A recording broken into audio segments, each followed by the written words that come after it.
జరగబోయే వికలాంగుల మహాగర్జనను వర్ధిల్లాలి పద్మశ్రీ మందాకృష్ణ మాదిగ గారి నాయకత్వం.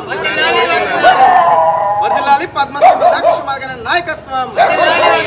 విజయవంతం చేద్దాం ఆగస్టు 11న జరగబోయే వికలాంగుల మహాగర్జనను. వర్ధిల్లాలి వికలాంగుల ఐక్యత.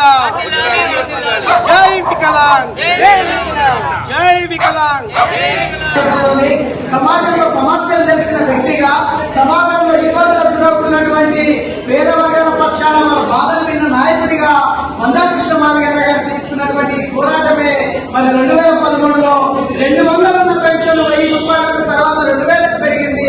ఇప్పుడు ఆ 2000కు పెరిగిన పెన్షన్ ఇదే ప్రభుత్వం ఏదైతే అధికారంలోకి వచ్చిందో మరి మేము అధికారంలోకి వస్తే 2000 పెన్షన్ 4000కు చేస్తాం, వికలాంగులకు 4000 ఇచ్చేది 6000కు చేస్తాం. ఖచ్చితంగా అసలు లేవలేని పరిస్థితిలో కండరాల క్షీణతతో బాధపడుతున్నటువంటి వికలాంగులకు పూర్తిగా అసలు ఎలాంటి సాయం లేని వాళ్లకు 15,000 రూపాయలు పెన్షన్ ఇస్తామని చెప్పి ఎన్నికల నాడు హామీ ఇచ్చి ఓట్లు తగ్గుతున్నటువంటి పాలక ప్రభుత్వం ఇప్పుడు 18 నెలలు నడుస్తున్నా మిమ్మల్ని విస్మరించి మీ 18 నెలల డబ్బుని సుమారు 18,000 కోట్లు నెలకు 1000 కోట్ల చొప్పున పెన్షన్దారులకు సంక్షేమానికి కేటాయించిన బడ్జెట్ ని తీసుకుపోయి రైతుల పేరిట, రైతు భరోసాల పేరిట, ఇతర ప్రభుత్వ